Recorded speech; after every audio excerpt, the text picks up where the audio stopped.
Red Dead Online's progression path and endgame are the most hotly debated topic as of late in the Red Dead Redemption 2 community, and today we are discussing 6 ideas for 3 YouTube channels. Myself, KNUCKLE, and Hazard all came together to make a 3-video series where we talk about new ideas for roles and then debate and bounce off of each other to generate more ideas. So please kick back, relax, and enjoy, and feel free to leave a comment whenever you want with a timestamp to what you want to reply to. And without further ado, I'm going to give it over to Mr. KNUCKLE. This is a little bit inspired by Peaky Blinders, and that is the bookmaker role. Essentially what I'm thinking is similar to story mode, you sort of would operate in a gang of criminals, but basically you'd run an underground bare knuckle boxing ring and take bets on that. It wouldn't necessarily be cutscenes and stuff like that, it would actually include other players. I don't know if you guys have ever done any of this sort of stuff in the past, but you know, like people did fight clubs for a while. I think we've both done fist fight lobbies with subs. Yeah, it's very fun. So it's essentially a structured way. It's a structured way of getting those sort of fights together with more of a sort of backstory. Spoiler alert, I should say that going in because PC drops in a couple days, so a bunch of new people are probably going to be seeing this. Yeah. But after the main story, John Marston winds up reconnecting with Charles Smith, and he finds him in a bare knuckle boxing. I wouldn't even say like a ring, like just they do it out back of a saloon, but it's like an organized sport. Like there's bets and stuff like that. So there's definitely already precedent for this. Yeah, exactly, and that's sort of what it's building on really. So we've seen that in the flesh, in the game, in story mode. What I'm thinking is, so yeah, it's all player based, so you might have some NPCs there that are sort of watching around the ring. You take bets, you can rig it with your mates within the game. Red Dead Online, that is, being set before story mode. We could potentially in the future maybe have some paths cross with some of the guys from story mode, because everyone is still alive. Let's not drop any who dies spoilers, but people are still alive when Red Dead Online takes place. Yeah, they are indeed. I actually really agree with that though, because I think it would be really cool if, you know, for example, we already see Sean in 2 different missions, and that was, you know, right out of the gate, and then since then they've added Sadie, they've added Black Bell, and I think that's one of the ways that they're going to keep trying to iterate on online is by making it more and more like story in every way that they can. Yeah, I think it would even be cool if maybe we kind of started the boxing community in Saint Denis, like, because right now you go to Saint Denis, there's not a ton going on there. I mean, there's,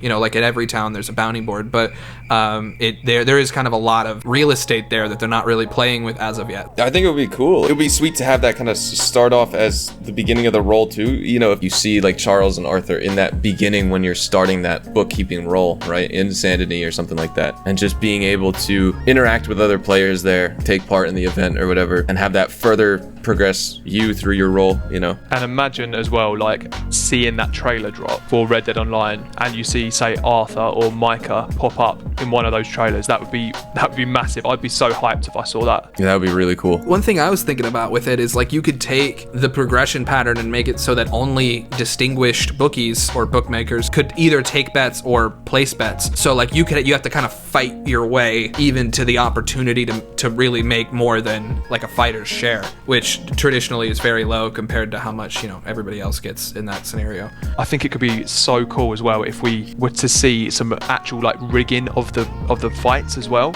So say you've got your mate on in one corner and also your mate in the other corner, and one of them knows that they're going to throw the fight. I feel like that could be so cool, and that's something that is possible. I don't see why that wouldn't be possible for us to actually throw our own fights. I think rigging the fights is an awesome idea. The only problem with it is that you'd have to make it so that it structurally makes sense, so that it's not just friends, you know, throwing the fight so that their buddy can have $50. You know, like, I think one of the challenges or something you could do to level up is perform a thrown fight. So, like, I think it has to be a little more set up where, like, you've got to go get 2 friends to run this mission, because you need to have 2 people, one that's going to throw it and one that's not. And then, like, you'd probably have like a selection menu before you actually like go out and start the fight. I think it would make it a little more structured than probably, I don't know if you were originally intending, but I feel like to make it like they would actually implement it, there has to be some sort of like, and I think it could be progression, you know what I mean? Like, you have to throw 5 fights to be able to become a bookie, because bookies need to know how this whole thing works, right? And you need to like pay your dues and all this kind of stuff. And I could totally see it working out. I just think it has to be implemented the right way. It would be a complex thing to implement, but they could pull it off, you know? And it would just be sweet to have that option to get involved with your friends for that, and that's ultimately what people really want. Everyone's been begging for some type of Fight Club or official Fight Club DLC from Rockstar, because everyone just makeshifts their own thing. And so having a role built out around that includes a Fight Club, essentially, like that's, people really want something like that. And so and then it's all also comes down like to the you're implementation. not aimlessly fighting anymore. You know what I mean? I think that's a really good point. I think it's, if you build it around, like you were just saying, around your friends, basically. Imagine how cool it could be as well to have the first fight, say, in a basement, or out in the back of a street or something, and then as you progress through the role, those rings also get better the more people come to those events. Those more sort of NPCs, say it could be, the next one could be like in a theatre, where it's a massive event and it's more of a sort of professional looking thing rather than two guys fighting it out in a basement somewhere. Well, so what do you think, like, Hazard, what do you think your top 3 locations would be for something like that? I think Saint Denis would definitely be the top, kind of like Cook was saying, and having that be like the starting point, the intro, like the main hub, essentially, right? Like that's, maybe it starts off there, but then you kind of start it, whether it's at your camp or in some other town like Valentine, or maybe like Tumbleweeds, and it seems to be coming up towards the end in that town and things like that. Saint Denis could be that final destination, that final one you work up to at the max rank when you're a distinguished bookmaker, right? But you could start off in a different town or at your camp, and like you said, just work up from there. So I think Saint Denis, Valentine, and then maybe one in New Austin, just to kind of spread them out across the map. So whether it be Tumbleweed or Armadillo, and everyone's like sick, you fighting the graves that people have dug already for the exactly.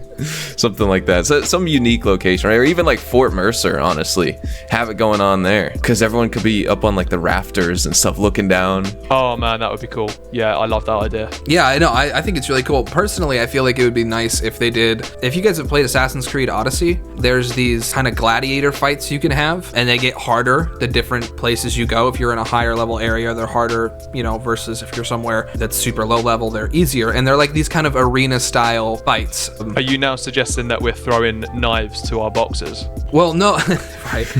No, my idea was like, take this suit of armor and take this sword, and you'll definitely win that match. My point though was more along the lines of like, if you went to somewhere where everyone's sick, like Armadillo, and you fought there, the fights will be a lot easier to win, right? But say if you went somewhere like Van Horn, they're going to be a lot harder to win. So yeah, I don't know which way is better, but I think if they weren't going to do the whole thing we were just talking about, I think an easy way to implement something like this would be if they put like a fight club in every town, and then each town had a different like quality of fighter, because they all already have dynamic NPCs. They've already got their own look and sound and feel in each town, so you wouldn't have to do much more than like maybe take one of their shirts off, amp up their aggression, and depending on where you're at, and then you could have a pretty dynamic like, I bet you can only fight the people in Saint Denis. You won't come out to Coulter with me, like, you know what I mean? You could totally have some kind of dynamic of that. Was just a last minute idea I had while we were talking. No, I like that. That sounds good. It's super clever.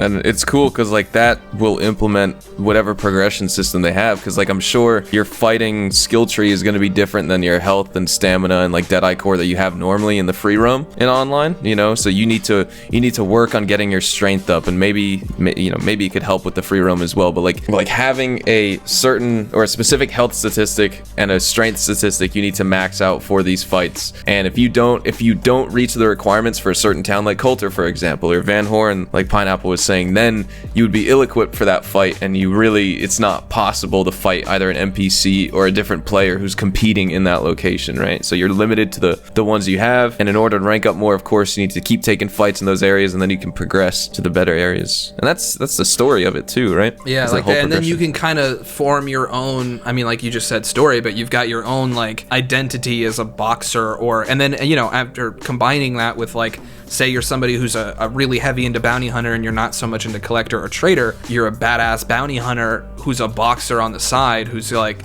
trying to make his way boxing, so he doesn't have to go out and like almost die every day. He could just punch people, which seems dangerous still, but not when compared to hunting down criminals.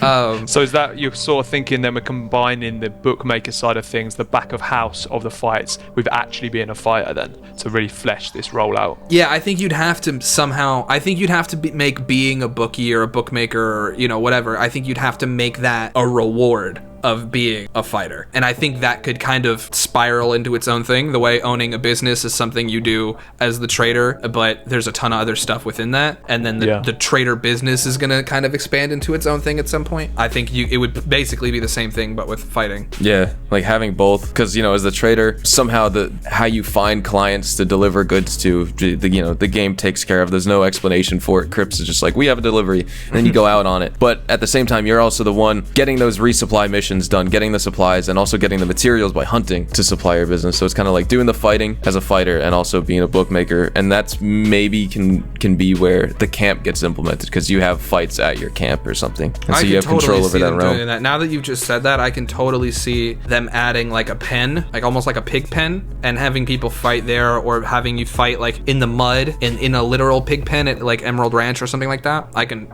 totally see it. We're liking the bookmaker role then, it sounds like. Yeah, no, I think it's now. good. Yeah, now that you've yeah. Well, initially I was like, okay, and then the more we've kind of dug into it, I think I'm like, yo, wait, when's this coming out? Like, I want it. Yeah, so I hear you got another role for us, Cook? Yeah, right. So the next one I've titled Railroad Baron. I already love it. Good, I like it. So I'm thinking in this one, like an investor could potentially come out of the woodwork and hire you as part of a team to build a railroad through the mountains. You could do things like exploding parts of the mountain with dynamite. This would be more of not a side mission, but like a cutscene based mission, private lobby if you're going to be blowing up parts of mountains and stuff. You could be managing chain gangs as well that work on the line. Like you always see those old Western films where there's like 10 guys all chained together hitting rocks at the side of a railway with stones and stuff, and maybe some sort of random event could be one of those guys breaks out and grabs a pickaxe and drives it in the chest of someone who's supposed to be looking after him. So I think obviously with it being on the railroad as well, defending trains, so there's obviously gonna have to be, if you're building a railroad, you're gonna have to be bringing parts from one area and using the the train tracks you've already got there to deliver stuff from, let's say, Saint Denis up into the mountains. So defending those trains from potential outlaw gangs and stuff like that, I think that could be another area of the role that could be seen in the game. Sourcing those supplies as well, and maybe reasoning and taking care of protesters that have got issues with the railway, blitzing through their town. I don't know, where maybe potentially the Native Americans could come into things again like they did in the story mode. We might be able to see that sort of thing. And maybe even we're trying to buy land from people, so obviously if we're going to be blitzing through it with a railway, then we're going to need to buy some land at some point. So maybe dealing with those landowners as well could potentially be something we do in the future. I don't know what you guys, anything you're thinking of with this one? This is interesting because it's dealing with a whole lot of different things. Like I can almost see it being kind of like an expansion to the trader as well. I mean, I guess you can almost fit a lot of like ideas into that, but specifically for this one, like having that railroad and taking part in these activities, because this is like being able to operate a railroad and having trains and all that stuff. It's going to require a lot of legwork, and so taking the player on that journey, blowing up part of that mountain to make the tunnel and start building the railway through there. You need to buy land, but you're not going to buy land from people, so you're just going to go to their property and just light them up with you and your posse and clear it out and like take the land deed from them. Those are missions as well, and that's just classic Rockstar games, Red Dead Online, GTA Online shooting, right? So having that conflict is good. I think it's similar to the trader, I suppose, in a way where you've got the option, when you go to a local delivery, or no, not a local delivery, when you're going to collect goods, where you have the option, you can kill these guys and take their stuff, or you can, play it in a different way. And I think having those options of how you want to play the role with this one is important. So having, if you, like as you said, has like setting fire to someone's land to drive them out, that might be the only way of getting them to give you what you want, basically the deeds to their land. Pineapple, you got any ideas on this one? So I've been listening this whole time, and I've been actually I'm literally trying to find this quote in an article because I really feel like it would help with this, but I just can't find it.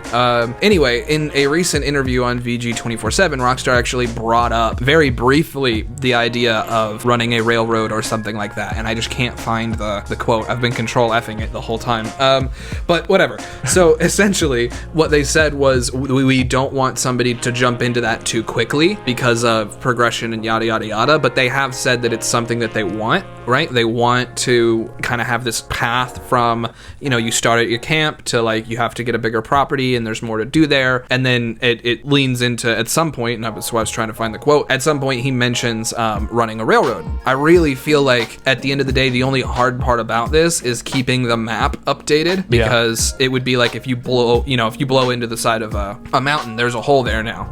And for somebody who hasn't done that mission, that hole shouldn't be there in theory.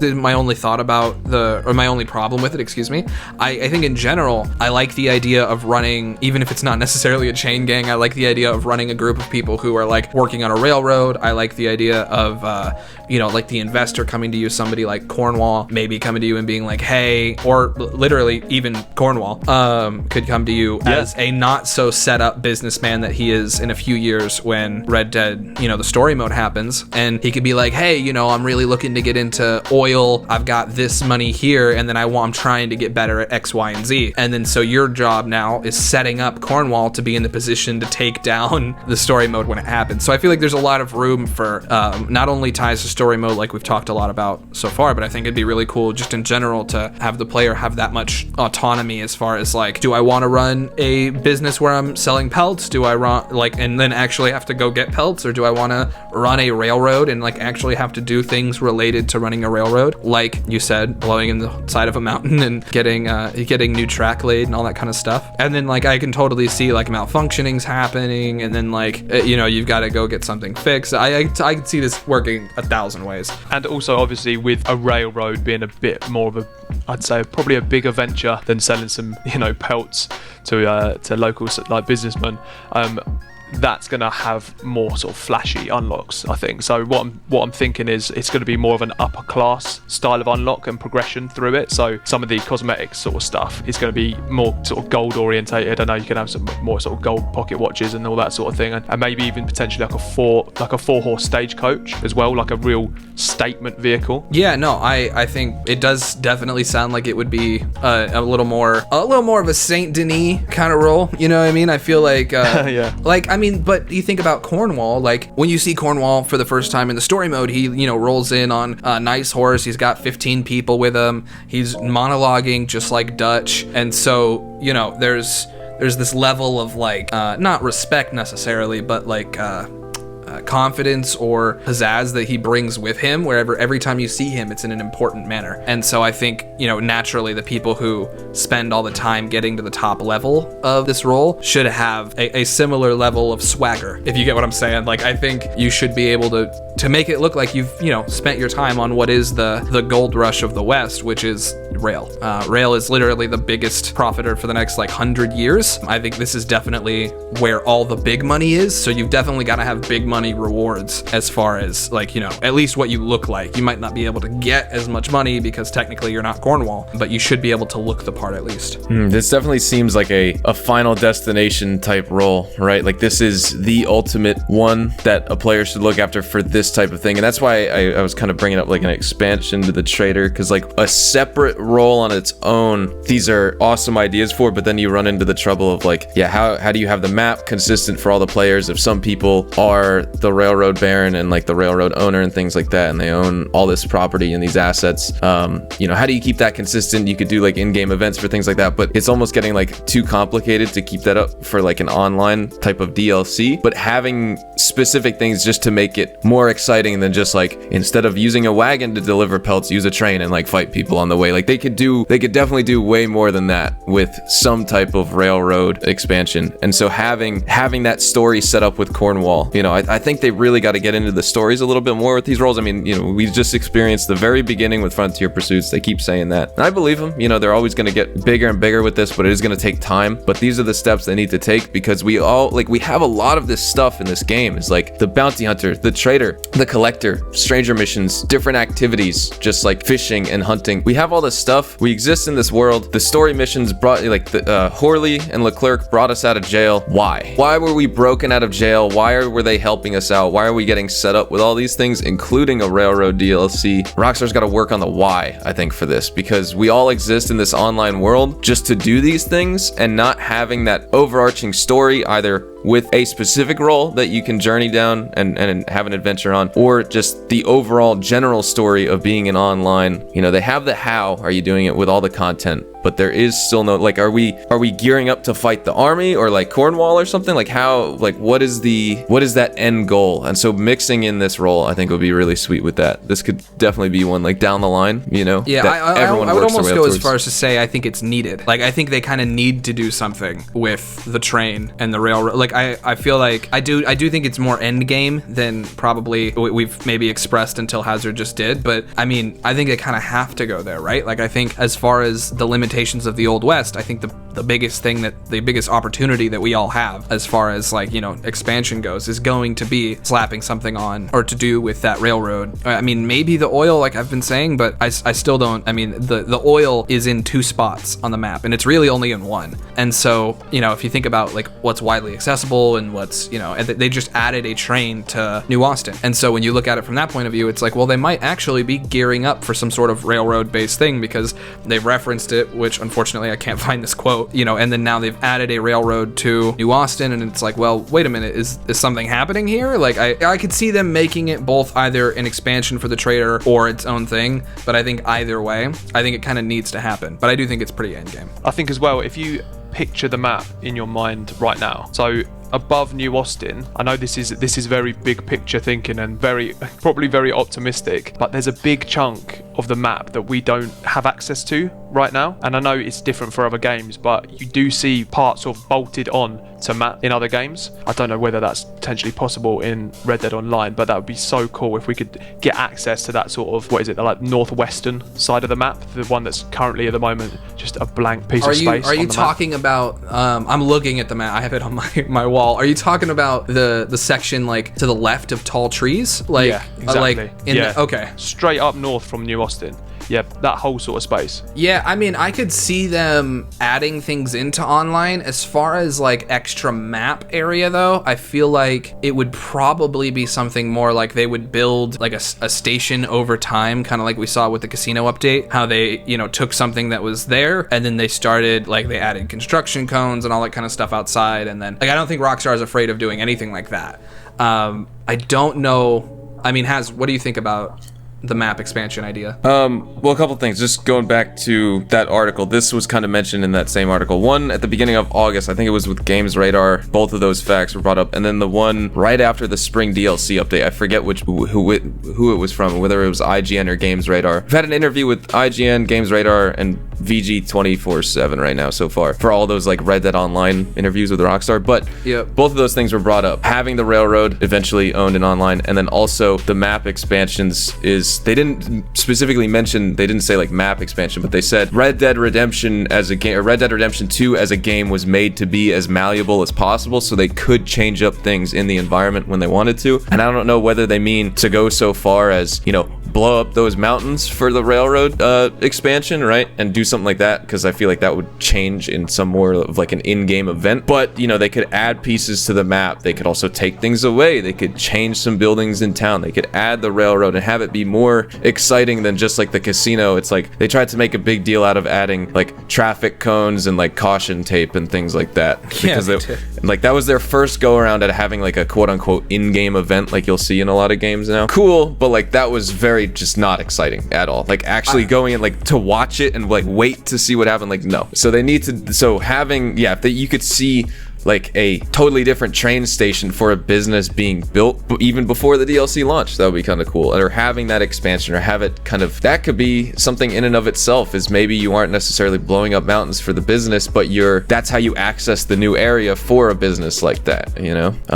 Is you see the mountain like over time. Yeah, that'd be really cool. Like you see people, you know, excavating it, carving it out, start laying more railroad tracks in there, and then eventually you become this railroad baron. You go through the tunnel and it's like boom, this new section of the map is opened up that we've been seeing. Yeah, everything's up in the air. Like they could do whatever they want when they want. The biggest thing is, I think with these roles specifically, is like figuring out where this would fit in the order of things like this, because like we're all kind of thinking that this railroad expansion is more of that end game thing, but with this game there is no like end game, right? Like people thought the Doomsday Heist for GTA was more of like that last final hurrah with GTA Online, and now we've had the nightclub and the casino as well, and it just like it just keeps going. And so the fact that Rockstar kind of wants to take things slow and have you slowly progress, it's interesting because they want to have that linear progression of you go from having your business at camp to maybe going to Valentine to then going to Saint Denis, and it gets better and better and better. But they need to have like the end idea in mind so they know what steps to take along the way. They have plans and they have developmental plans that take place months in advance, but at the same time they're kind of going to these meetings and drafting up different ideas and things like that. They're also taking it day by day too. They're just ahead of schedule like compared to the player base because we're seeing the result of that. So it's like in order to take things at a linear fashion like they want, they need to have that end goal in mind, and we just don't know what it is, you know? I think now it's shaping up to not be just this crazy GTA posh sublime thing where you're just doing crazy stuff all the time. It's going to be, you know, probably nothing super exciting in terms of gameplay content for a couple of years, but when you look at it over the span of 8 years, you see that progression going from each thing, and the people who, you know, were playing since the beginning were able to, you know, like a TV show, like being there since season 1, watching it every time it came out on TV. You could binge it on Netflix when the show is over, and it's and the fun. Experience is still great, but It's different than being there from that first episode, you know, talking about it with people and knowing that they experienced that same exact thing from the beginning. 100%. And that, folks, is going to round out my half or my third of the project. So this is where you would transfer to either Hazard's or JM Cookie's video. I gotta be honest with you guys, I'm not sure which one's second and which one's third. I just know I'm first. I don't know which way to point you except to say that both of these guys are amazing. JM Cookie just passed 10,000 subscribers, which is amazing, and it's a huge milestone. And Hazard is about to hit 60,000, so both these guys are slaying it on YouTube, so you can't go wrong with either. But whichever one you go to, you gotta go to the other one or the third one after that. It's my only ask, is that you go check out both of these guys because they are amazing. So thank you guys for tuning in, and like I said, please go check out my friends. All right, peace.